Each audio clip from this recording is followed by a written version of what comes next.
Hi friends, welcome back to our channel. இன்னைக்கு நம்ம பார்க்க போற இந்த அப்டேட்ல TNPSC Group 4 எக்ஸாமினேஷனுக்கு நீங்க அப்ளை பண்ணும்போது உங்க பேர்ல வந்து ஏதாச்சும் வந்து ஸ்பெல்லிங் மிஸ்டேக்கோ இல்ல ஸ்பேஸ் விட்டோ உங்களோட இனிஷியல் வந்து தப்பா நீங்க அப்ளை பண்ணிருந்தீங்க அப்படின்னா அந்த அப்ளிகேஷனுக்காக எப்படி வந்து நம்ம அண்டர்டேக்கிங் ஃபார்ம் வந்து சப்மிட் பண்றது அப்படிங்கறத பத்தி பிரீஃபா இந்த வீடியோல வந்து பார்க்க போறோம். இந்த வீடியோ வந்து ஸ்கிப் பண்ணாம அப் டு எண்ட் வரைக்கும் பாருங்க.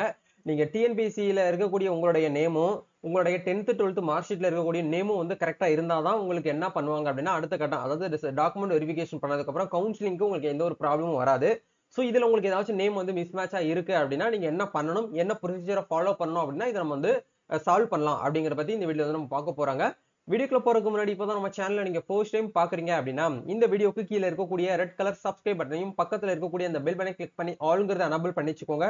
நம்ம சேனல்ல இருந்து போஸ்ட் பண்ணக்கூடிய ஒவ்வொரு லேட்டஸ்ட் அப்டேட்ஸும் ஈஸியா நீங்க மிஸ் பண்ணாம பார்த்து தெரிஞ்சுக்க முடியும். சரி வாங்க இப்ப நம்ம டைரக்டா வீடியோக்குள்ள போகலாம். ஓகே, டிஎன்பிசி தரப்புல இருந்து நம்மளுக்கு என்ன பண்ணிருந்தாங்க அப்படின்னா ஒரு அபிஷியலான ஒரு இன்ஃபர்மேஷன் நம்மளுக்கு வந்து கொடுத்திருந்தாங்க. நவம்பர் 18ஆம் தேதி வந்து ஒரு அப்டேட் வந்து வந்திருந்தது. அதுல என்ன சொல்லியிருக்காங்க அப்படிங்கறத பாருங்க. ஒருங்கிணைத்த குடிமை பணி தேர்வு குரூப் 4 சான்றிதழ் சரிபார்ப்பு தேர்வரின் பெயர் அப்படிங்கிற இந்த டைட்டில்ல நம்மளுக்கு வந்து ஒரு இன்ஃபர்மேஷன் வந்து ஷேர் பண்ணியிருந்தாங்க. தேர்வர்கள் இணையவழி விண்ணப்பத்தில் தெரிவித்த பெயருக்கும் 10ஆம் வகுப்பு சான்றிதழ் 12ஆம் வகுப்பு சான்றிதழ் பட்டயம் பட்டப்படிப்பு சான்றிதழில் உள்ள பெயருக்கும் எழுத்து பிழை மீன்ஸ் வந்து ஸ்பெல்லிங் மிஸ்டேக் அப்படிங்கறத எழுத்து பிழைன்னு சொல்லுவோம். பெயரில் எழுத்துகளுக்கு இடையே வந்து இடைவெளி, அதாவது ஒரு பேர் உங்க பேர் வந்து ரெண்டு பெயரா இருக்கு அப்படின்னா அது வந்து ஸ்பேஸ் விட்டு நீங்க டைப் பண்ணிட்டீங்க அப்படின்னாலும் சரி, உங்களுடைய இனிஷியல் வந்து பாத்தீங்கன்னா ஏதாச்சும் வந்து வேறுபட்டு இருந்தால் அதற்குரிய விளக்கத்தினை ஒரு உறுதிமொழியாக அண்டர்டேக்கிங், உறுதிமொழிக்கு இங்கிலீஷ் வந்து அண்டர்டேக்கிங் சொல்லுவோம். அண்டர்டேக்கிங் கணினி வழித்தறை சான்றிதழ் சரிபார்ப்பிற்கு பதிவேற்றம் செய்ய வேண்டும் அப்படிங்கறது தெளிவா ஒரு அப்டேட்டா நமக்கு வந்து கொடுத்திருந்தாங்க. இதை பார்த்துட்டு நிறைய நபர்கள் வந்து என்ன பண்ணிருந்தீங்கன்னா போன வீடியோல கமெண்ட் செக்ஷன்ல வந்து கேட்டிருந்தீங்க, ப்ரோ அண்டர்டேக்கிங் ஃபார்ம் வந்து எப்படி நாங்க வந்து ரைட் பண்றது, எப்படி அப்லோட் பண்றது அப்படின்னு சொல்லிட்டு கேட்டிருந்தீங்க. இதை பத்தி நம்ம இந்த வீடியோல வந்து பார்க்க போறோம். எப்படி வந்து அண்டர்டேக்கிங் ஃபார்ம் வந்து ரைட் பண்றது அப்படிங்கறத பார்ப்போம். அண்டர்டேக்கிங் ஃபார்ம் வந்து ரைட் பண்றதுக்கு முன்னாடி நீங்க என்ன பண்ணுங்க அப்படின்னா உங்களுடைய டிஎன்பிஎஸ்சி குரூப் 4 எக்ஸாமினேஷனுடைய மை அப்ளிகேஷனை ஓபன் பண்ணுங்க. நீங்களே அப்ளை பண்ணிருந்தீங்கனாலும் சரி, ப்ரௌசிங் சென்டர்ல நெட் சென்டர்ல கொடுத்து நீங்க அப்ளை பண்ணிருந்தீங்கனாலும் கண்டிப்பா உங்களுக்கு இந்த மாதிரி ஒரு ரெசிப்ட் வந்து கொடுத்திருப்பாங்க அப்ளிகேஷன் ஃபார்ம். இந்த ஃபார்ம்ல இருந்து உங்களுடைய பெயர் அப்படிங்கறத பாருங்க. உங்களுடைய பேர் வந்து இப்ப எக்ஸாம்பிளுக்கு வந்து இந்த கேண்டிடேட் பேர் வந்து பாத்தீங்க அப்படின்னா உங்களோட இனிஷியல் வந்து எஸ். இனிஷியல் அப்படிங்கறது அப்பா பேர் தான் வந்து எஸ். உங்களுக்கு வந்து மேரேஜ் ஆனாலும் சரி மேரேஜ் ஆகல அப்படின்னாலும் டிஎன்பிசியை பொறுத்த வரைக்கும் அப்பா பெயர் தான் வந்து பாத்தீங்க அப்படின்னா இனிஷியலா வந்து பாத்தீங்கன்னா நம்ம வந்து அக்செப்ட் பண்ணுவாங்க. ஏன்னா 10th மார்க் ஷீட் தான் உங்களுடைய தலையெழுத்து. அந்த 10th மார்க் ஷீட்ல உங்களுடைய பேரும் உங்க டேட் ஆஃப் பர்த்தும் வந்து எப்படி இருக்கோ அதே போலதான் உங்களுடைய 12th வரும். அதே போலதான் உங்களுடைய நீங்க டிப்ளமோ பண்ணீங்கன்னா டிப்ளமோல வரும், டிகிரில வரும். நீங்க மாஸ்டர் டிகிரி அதுக்கு மேற்படிப்பு நீங்க என்ன படிச்சாலும் 10th மார்க் ஷீட்ல உங்களுடைய பேர் வந்து என்ன இருக்கோ அதை தான் நீங்க அடுத்தடுத்து ஒன் பை ஒன்னா வந்து யூஸ் பண்ணணும். மத்தபடி ஆதார் கார்டுல வேற எப்படி வேணாலும் இருக்கலாம், voter ID, driving licence, PAN card அதுல கூட உங்களுக்கு பேர் வந்து எப்படி வேணாலும் இருந்துக்கலாம். ஆனால் நீங்க எஜுகேஷனுக்குள்ள வந்துட்டீங்க அப்படின்னா 10th மார்க் ஷீட் தான் உங்களுக்கு அடுத்த ப்ராசஸா உங்களுக்கு வந்து ஃபாலோ ஆகும். அதனால 10th மார்க் ஷீட்ல எப்படி நேம் இருக்கோ, இப்போ எக்ஸாம்பிளுக்கு நீங்க எந்த கவர்மெண்ட்டுக்கு அண்ட் பிரைவேட் ஜாபுக்கு அப்ளை பண்ண போறதா இருந்தாலும் சரி 10th மார்க் ஷீட்ல எப்படி நேம் இருக்கோ அதை போல நீங்க வந்து பக்காவா ஃபாலோ பண்ணி அப்ளை பண்ணுங்க. அதுதான் இந்த இடத்துல சொல்லியிருக்காங்க. உங்களுடைய பேர் வந்து 10th மார்க் ஷீட்ல எப்படி இருக்கோ அதே போலதான் நீங்க ஒன் டைம் ஐடி கிரியேட் பண்ணும் போதும் அப்படிதான் நீங்க வந்து பண்ணணும். இப்போ எக்ஸாம்பிளுக்கு வந்து டிஎன்பிசி குரூப் 4 எக்ஸாமினேஷன் நம்ம அப்ளை பண்ணும்போது எல்லாருமே தெரிஞ்சதுதான். நீங்களே அப்ளை பண்ணிருந்தீங்கன்னா உங்களுக்கு ஒரு ஐடியா கிடைச்சிருக்கும். ஒன் டைம் ரிஜிஸ்ட்ரேஷன்ல நம்ம நேம் வந்து எப்படி இருக்கோ அந்த அதே மாதிரி நேம் நம்ம என்ட்ரி பண்ணாதான் நம்மளுக்கு நெக்ஸ்ட் பேஜ் வந்து மூவ் ஆகும் மை அப்ளிகேஷன்ல. அதுல ஒரு லெட்டர் ஸ்பெல்லிங்கா நீங்க மாத்தி அப்ளை பண்ணிட்டீங்கனாலும் உங்களுக்கு வந்து நெக்ஸ்ட் பேஜ் வந்து மூவ் ஆகாது. அதனால நீங்க கவனக்குறைவால நீங்க அப்ளை பண்ணியிருந்தாலும் சரி, இல்ல ப்ரௌசிங் சென்டர்ல மாத்தி அப்ளை பண்ணிட்டாங்க, ஒன் டைம் ஐடி கிரியேட் பண்ணும்போது 10th மார்க் ஷீட்ல நேம் இல்லாம இல்ல வேற ஏதாச்சும் வந்து மாத்தி வந்து நேம் வந்து கொடுத்துட்டாங்க, ஸ்பேஸ் விட்டு அப்ளை பண்ணிட்டாங்க அப்படின்னா ஒன்னும் பிரச்சனை இல்லை, நம்ம அதை வந்து ரெக்டிஃபை பண்ணிக்கலாம். சரிங்களா? இதனால பெரிய ஏதாச்சும் வந்து ப்ராப்ளம் வருமான்னு சொல்லிட்டு கேக்குறீங்க. சொல்ற அளவுக்கு பெரிய ப்ராப்ளம்லாம் எதுவும் வராது. அந்த ப்ராப்ளத்தை நம்ம வந்து சால்வ் பண்ணிக்கலாம். அதுக்காக தான் வந்து பாத்தீங்கன்னா இந்த வீடியோவே.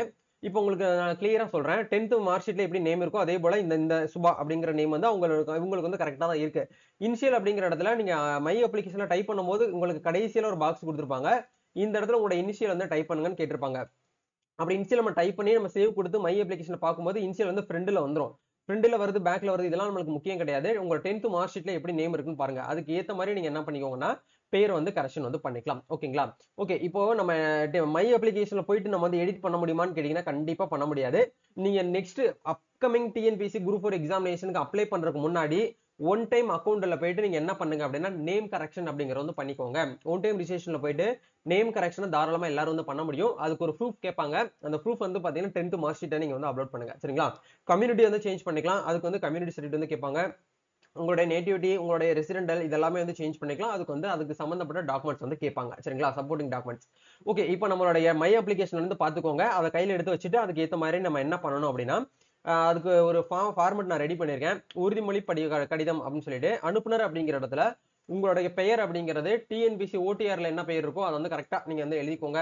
அதே மாரி உங்களுடைய டிஎன்பிசி குரூப் 4 எக்ஸாமினேஷனுடைய ரிஜிஸ்ட்ரேஷன் நம்பரு, உங்களுடைய யூசர் ஐடி டிஎன்பிசியோட யூசர் ஐடி அதே மாதிரி உங்களோட கான்டாக்ட் நம்பர் எல்லாமே கீழே எழுதிட்டு அனுப்புனர் அப்படிங்கிற இடத்துல பெறுநர் அப்படிங்கிற இடத்துல செயலாளர் தமிழக தமிழக அரசு தேர்வாணையம் அப்படின்னு சொல்லிட்டு இந்த இடத்துல போட்டுட்டு சென்னை 6,03,000 இந்த இடத்துல இந்த மாதிரி நீங்க வந்து பெறுநர்ல கொடுத்துட்டு கீழே பொருள் அப்படிங்கிற இடத்துல டிஎன்பிஎஸ்சி குரூப் 4 தேர்வு விண்ணப்பத்தில் பெயரில் எழுத்து பிழை தொடர்பாக உறுதிமொழி கடிதம் அப்படிங்கிற இடத்துல மதிப்பிற்குரிய ஐயா வணக்கம்.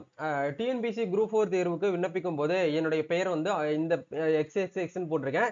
இதை நீங்க எடிட்டபிள் கூட பண்ணிக்கலாம். நான் எடிட்டபிள் வேர்டு ஃபார்மட்டாவே டிஸ்கிரிப்ஷன்ல உங்களுக்கு வந்து லிங்க் கொடுத்துறேன். நீங்க என்ன பண்ணிக்கலாம்னா உங்களுடைய சிஸ்டத்துல நீங்க அதை எடிட் பண்ணி கூட இந்த இடத்துல உங்களுடைய பெயரை போட்டு இந்த இடத்துல போல்டு இந்த இடத்துல நம்ம என்ன பண்ணிக்கலாம்னா உங்களுக்கு நல்லா ஹைலைட்டா தெரியுற மாதிரி இதை மட்டும் உங்க பேரை மட்டும் நீங்க என்ன பண்ணிக்கோங்க அப்படின்னா ஒன்று செலக்ட் பண்ணிட்டு கண்ட்ரோல் பி கொடுத்தீங்கன்னா போல்ட் ஆயிரும். சரிங்களா? போல்ட மாதிரி நல்லா ஹைலைட் பண்ணி உங்களுடைய பேர் வந்து என்னுடைய பெயர் வந்து டிஎன்பிஎஸ்சி ஒன் டைம் ரிஜிஸ்ட்ரேஷன் வந்து பேர் வந்து இப்படி என்று கவனக்குறைவால் தவறாக விண்ணப்பித்து விட்டேன். ஆனால் என்னுடைய பள்ளி கல்லூரி சான்றிதழ்களில் என்னுடைய பெயர் அப்படிங்கிறது வந்து கரெக்டான பெயர் வந்து இந்த இடத்துல போட்டுருங்க. போட்டுட்டு என்னுடைய சரியான பெயர் இந்த இடத்துல என்ன போடுறீங்களோ பள்ளி கல்லூரி சான்றிதழ பெயர் வந்து கரெக்டா இருக்கு அப்படிங்கிற பட்சத்துல இதுதான் என்னுடைய பெயர் என்று சுய நினைவுடன் உறுதியளிக்கிறேன் அப்படின்னு போட்டுட்டு நன்றி அப்படின்னு போட்டு இப்படிக்கு தங்கள் உண்மையுள்ள உங்களுடைய சிக்னேச்சர் இந்த இடத்துல போட்டுக்கோங்க. டிஎன்பிஎஸ்சி குரூப் 4 எக்ஸாமினேஷன்ல கீழே வந்து அப்ளிகேஷன் ஃபார்ம்ல எந்த சிக்னேச்சர் இருக்கோ அதே சிக்னேச்சர் இந்த இடத்துல அதே மாதிரி இந்த இடத்துல போட்டுக்கோங்க. மிஸ் மேட்சா இருக்கக்கூடாது.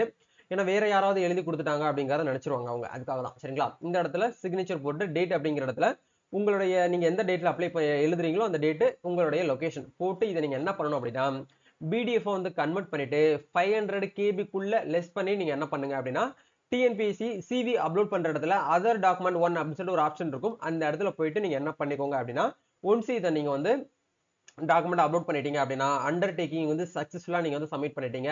இதனால பேர்ல வந்து பாத்தீங்கன்னா கரெக்ஷன் இருக்கிறது, பேர்ல வந்து ஸ்பேஸ் விட்டு அப்ளை பண்ணது, அதே மாதிரி பேர்ல வந்து பாத்தீங்கன்னா இனிஷியல் வந்து மாத்தி போடுறது, இந்த மாதிரி இருக்கக்கூடிய பிரச்சனையை நீங்க என்ன பண்ணிக்கலாம்னா இந்த அண்டர்டேக்கிங் ஃபார்ம் மூலியமா நீங்க வந்து சால்வ் பண்ணிக்கலாம். இப்போ இந்த அண்டர்டேக்கிங் வந்து ரிலேட்டடா இருக்கக்கூடிய டவுட்ஸ் வந்து உங்களுக்கு வந்து கிளியரா இருக்கும்னு நினைக்கிறேன். யாரெல்லாம் அண்டர்டேக்கிங் வந்து சப்மிட் பண்ணணும் அப்படிங்கறத உங்களுக்கு சொல்லிடுறேன். யாருக்கெல்லாம் பேர்ல வந்து கரெக்ஷன் இருக்கோ ஸ்பேஸ் வந்து விட்டுருக்கீங்க அப்படின்னாலும் நீங்க அண்டர்டேக்கிங் பண்ணணும். ரெண்டாவது வந்து இனிஷியல் வந்து தப்பு பண்ணிருக்கீங்க அப்படின்னாலும் கரெக்ஷன் பண்ணணும். அதே மாதிரி உங்களுடைய நேம்ல வந்து ஒரு லெட்டர் வந்து மாறி போச்சு அப்படின்னாலும் நீங்க கண்டிப்பா என்ன பண்ற மாதிரி இருக்கும்னா அண்டர்டேக்கிங் வந்து சப்மிட் பண்ணணும். இந்த 3 கேட்டகரியில நீங்க இருக்கிறீங்க அப்படின்னா மட்டும் அண்டர்டேக்கிங் வந்து சப்மிட் பண்ணுங்க. மீதி வந்து பிஹெச்என் சர்டிபிகேட்ல எழுத்து பிழை மாதிரி இருக்கு அதெல்லாம் நீங்க பண்ண தேவையில்லை. 10th அவங்க என்ன கேட்டிருக்காங்க அப்படின்னா இந்த இடத்துல 10ஆம் வகுப்பு 12ஆம் வகுப்பு அந்த படிப்பு சான்றிதழ்ல ஏதாச்சும் நீங்க வந்து தப்பு பண்ணியிருந்தீங்கன்னா மட்டும் நீங்க வந்து அண்டர்டேக்கிங் வந்து சப்மிட் பண்ணுங்க அப்படிங்கிற கொடுத்துருக்காங்க. ஸோ இந்த கேட்டகரியில உங்களுடைய நேம்ல இருந்து பாத்தீங்கன்னா மாறுபட்டு இருக்கு அப்படின்னா மட்டும் நீங்க என்ன பண்ணிக்கோங்கன்னா ஒன்ஸ் வந்து ரெட்டிஃபை பண்ணிக்கோங்க. இதுதான் வந்து பாத்தீங்கன்னா இப்போதைக்கு உங்களுக்கு வந்து அப்டேட் வந்து ஷேர் பண்ண முடியும். வேற ஏதாச்சும் வந்து உங்களுக்கு வந்து டவுட்ஸ் இருக்கு அப்படின்னா கமெண்ட் பண்ணுங்க. இல்ல பர்சனலா ஏதாச்சும் வந்து என் கூட நீங்க டிஎம் பண்ணி டவுட்ஸ் கிளியர் பண்ணிக்கணும் அப்படின்னா இன்ஸ்டா லிங்க் கொடுத்துருக்கேன். இன்ஸ்டால போயிட்டு ஒன்ஸ் வந்து ஃபாலோ போட்டுக்கோங்க. டிஎன்பிசி தரப்புல இருந்து வரக்கூடிய ஒவ்வொரு லேட்டஸ்ட் அப்டேட்ஸும் ஸ்டோரியில வந்து பின் பண்ணுவோம். ஈஸியா நீங்க தெரிஞ்சுக்கலாம். அதிலே வந்து டிஎம்ங்கிற ஆப்ஷன்ல கிளிக் பண்ணி நீங்க வந்து டிஎம் பண்ணுங்க. உங்களுக்கு என்ன அப்டேட்னாலும் நம்ம வந்து பக்கா வந்து உங்களுக்கு வந்து கிளியர் பண்ணி சால்வ் பண்ணி கொடுப்போம். நம்ம நெக்ஸ்ட் ஒரு அப்டேட்ல மீட் பண்ணுவோம். Thank you. All the best. God bless you.